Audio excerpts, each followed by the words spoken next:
All right, Charles Humphrey shooting this, and he's up there, folks. How tall is this kid, Coach? Another player, huh? 6'6". What's he doing now? Where are you at, young man? Where are you playing again? Harcum. Talk about him and his coach in Aliquippa a couple of years ago. That amazing run in which they ran the table and put another pennant up in the rafters. One of the last big-time teams that really got the job accomplished. No question about it. Very, very outstanding team. Okay, now I'm going to come to the defense of him. David Burhan, the guy who wrote the book, Miller Time. 20 years I did play-by-play, and I got to tell you, on every road trip, if it didn't come up, what would John Miller have done, or John Miller and the times I saw you coach at the old Lincoln High School during their holiday tournament, Jack pulling you magic with those holiday tournaments. Sometimes I wish they'd bring them back, folks, for the Christmas season. I don't know if they will ever be anything that golden ever. But there was always this talk, because he won all the time, recruiting. And I used to say, if he's recruiting, somebody needs to get him a navigation system, because I think there are a few players out there that have a little bit more raw ability. You loved your players, and I mentioned them.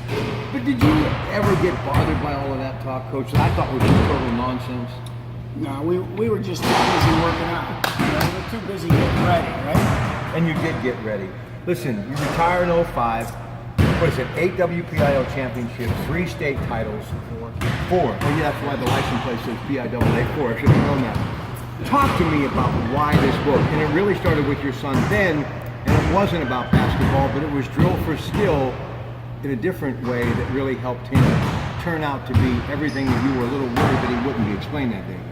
Well, first of all, Mr. Miller, which I always call him, was my gym teacher at Blackhawk. I hadn't seen him for maybe 20 years. Along comes Ben, my son. He was probably in kindergarten, and he was having trouble in speech class. And it wasn't that he couldn't speak; it was that he was having trouble following directions, deciphering what other people were talking about. And a couple of the teachers said, "Well, he needs to go into this special class, or he needs to take this medicine." And the one lady that we still have as a tutor for him said, "I don't think there's anything wrong with your son. Why don't you have him do something physical to prove that he's listening?" So I thought, and I was looking at the newspaper, and here at the same time, this academy just happened to open. So I thought I'll go over and see him and see what he thinks, because at the time he was all into that High School Musical show from Disney.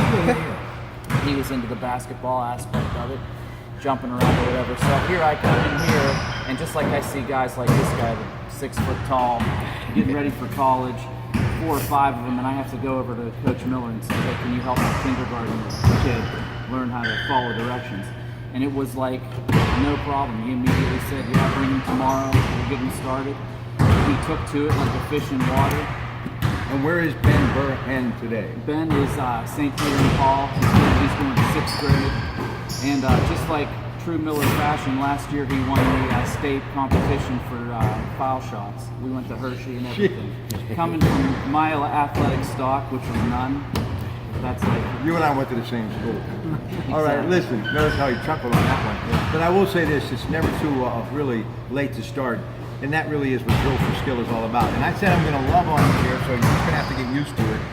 I look at this journey. Glenn Willard, we mentioned, overcame a bout of polio, which I know a lot of people from that era who never really overcame, found a way to punch through that. And then you go to Riverside, which I didn't know, that first step on this long journey, and it was very tenuous at times. You weren't so sure if you were going to survive it. And then obviously you go to Blackhawk. After all this success, and I've never had a chance to ask you this, you could have really went, okay, maybe I'll go there, no, I'll go there. If you want me, I'll come and talk to you. Yeah, we want you. Why did you stay at Blackhawk? Was it because of your kids?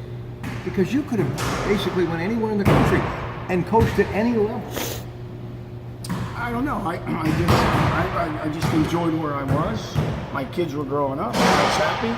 For as long as I was in the gym coaching, things were going fine. Did you, and you said this the other day, and I think you'll agree with this, it's really more about preparation. Did you actually enjoy all, we were talking about the NBA, all the hours of work that goes in off the court as far as game time court. Did you enjoy that time in the gym practicing more than the game itself? Yes, that's the best time. To me, that's the best time. It's like Steve Kerr right now. They're saying, well, Steve Kerr's sick, he can't coach. What's going to happen? He's put all the time in leading into it. I mean, I could go in and take the Warriors right now. Could. And be adequate. I mean, you know what I mean? It's just when it comes time to play, if you put the preparation and hard work into it, you're going to be ready to go on game day. All right, some interesting things about the book. Go ahead. Well, yeah, back to your original question. I never actually got around to it, but I was sitting on the couch one day watching Archie coach a game, and one of the announcers, honest to God, said, wow, he's got his one. This was back whenever they were both going to the Elite Eight. He said, Coming a little closer here, Mr. Humphries. Go ahead. yeah, how would you feel if one of your boys was going to be at this place in the country in the Elite Eight, and your other one was at this place in the country in the Elite Eight, and you had to pick and choose who am I going to go see coach in an Elite Eight game? And then they went in and talked a little bit more about him and Blackhawk, and the other color analysis guy said, wow, somebody better write a book about this guy. And here Bingo. I am, sitting there, and I'm always had it in the back of my mind, and I'm being grateful. I'm thinking how grateful I am for what he did for me and my family. So it just started. And again, he kind of coached me on the book. I remember coming in about a month into it, and I was a little bit stuck, and he said, why don't you just go a little piece by piece? Why don't you just take a little piece by piece? So I decided, and do the math, a year later we had 365, and they had to cut it back. It was so big. Wow. So. Listen, another name that pops up, the original Drill for Skill VCR, available through Rhino Productions, going way back. That's where this journey started for me. John Calipari, what does he mean to you? Obviously, one of the greatest college basketball coaches of all time. Well, Calipari, I was sort of the older brother. I have a younger brother, Tim, and he was just, I was probably about a junior in high school when he come around, and he played ball with Calipari. They were on the same high school team at Moon. Calipari grew up at my house. I mean, his mom and my mom were really close. His mom used to babysit me. That's how far back we go. But Cal was always at our house, grew up. I used to play them one-on-one, you know, crush them all the time, right? These guys were young. I was playing some college ball at that time, you know, and moving through. And so over the years, Calipari's, he's family. He's family to us all the way. Sean Miller went to Pitt. He went to Pitt because of John Calipari. Calipari recruited him. I was shooting for Patino or maybe Dean Smith. It didn't work out with Dean Smith. Calipari swooped in. You know, we talked about NBA coaches earlier, and I am a huge fan of the NBA. And I wouldn't be a bit upset if Calipari would find his way back to the NBA sometime. Just some thoughts. We love you in Kentucky, but the NBA has always been a good brand. But Coach K, Coach Smith, God rest his soul, Dean Smith, great coach. You talked about Rick Pitino, always been one of my favorites, one at every level. Talk about some of those guys and how good they have to be. And we see now your sons, Sean and Aaron, and Indiana with Archie. I don't think people realize it ain't all glamour, is it? No, it's a hard profession. It really is. There's money there, but you earn everything. And I don't know. To me, Dean Smith, he was a guy I followed for many years. You know, other than the high school guys, but gentleman, did it the correct way. You know, just absolutely on task every day, and that's what I really liked about Dean Smith. And you know, the NBA guys, to me, those are the guys I like. I like LeBron. I like LeBron because here's a guy come right out of high school, could be a bad guy here and there. He's never done anything other than be positive for the sport, for his family, for Cleveland, for, you know, Northern Ohio. This guy's unbelievable. If you ever look up the amount of money they've made in Northern Ohio due to this guy, well, it's incredible. I can say one guy who turned 42 yesterday would have been nice in that uniform that is the Cavaliers running the floor. Allen Iverson's birthday was yesterday. Come on, Coach. How good was Allen Iverson?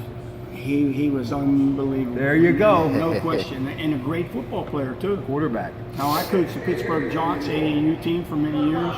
We faced Iverson many times. Of course, I had Danny Fortune. So I had a pretty good guy, too. So, you know, we had some real battles, though. And he was playing for Boo Williams out of Virginia. Right. And we faced him many times. Okay, go ahead. This is your time. Chris Pipkin, this is a great story. Chris, if you're out there, I know it may be hard to believe, but I had you as the #1 athlete, not necessarily hardware and all the things that go with being a high school basketball player, but raw talent ever in my mythical top 10. Took a lot of heat, but Jimmy Deep had my back, and there was a reason that Chris Pipkin is mentioned in this book. Oh yeah, well his brother, I knew his brother Gabe Jackson. He works with Ben too.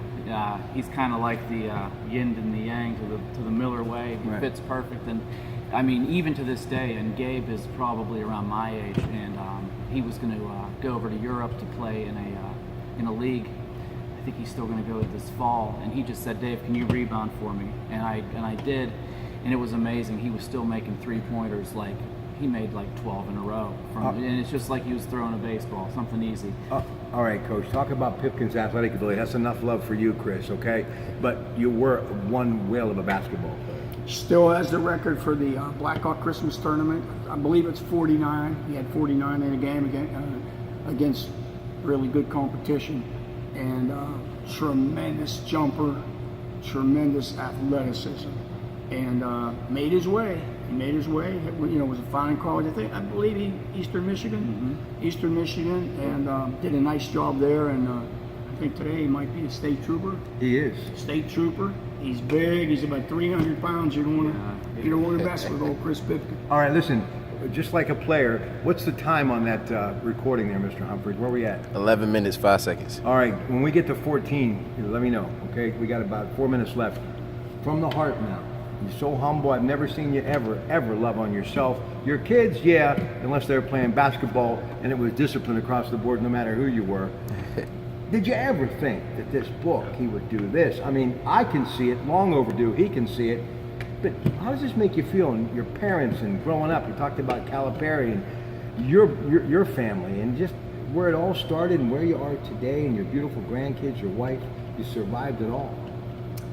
Well, I think the Arizona and the Dayton, you know, the Indiana Hoosier part of it has lifted it and made it a little more, you know, inviting to people to read. No, not from here.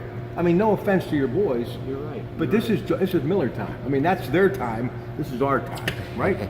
Yeah. All right. So, we really care about him. But, Coach, no offense. I see what your sons do all the time, and they do well. But you're the guy who really made the whole thing happen. The other reason I wanted to do it too. This is a personal thing, but my dad died when I was like 20, and I looked at this guy and I thought he has 4 kids. None of them are like nuts. None of them are on drugs. None of them are crazy. Like they're all pretty successful. And I was trying to think like, how do you accomplish that? So we took a basketball perspective on it, but it's more like, I said this from the beginning, it's more like a fatherhood type of book, especially for me, not knowing the first thing about basketball, especially starting out.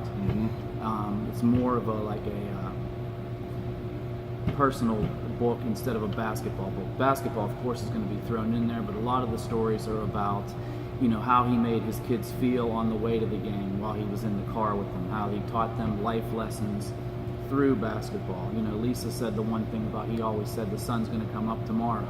If she would be upset over a game, you know, you have 24 hours. Yeah, but listen, make no mistake though, you didn't like losing. No. So I mean, we can paint a nice little picture here. And by the way, people ask me all the time why my kids have grown up and done so well. It's their mothers, folks. It's that simple. Listen, I love you, Coach. I have such respect for you. I'm honored that you would let me come here. And I don't think you realize how much you've done, not for sports, but for really the human spirit of who we all are in this region. And this is not a Beaver County book. This is a book about the human spirit and overcoming really a lot of obstacles. And in the end, the right time, it's always Miller time. So long for Drills for Skills. It is here behind the Beaver Valley Auto Mall, adjacent to the Beaver Valley Mall in Monaca. Coach John Miller, Dave Burhan. Get that book. Good night. Thanks, guys. Thank you.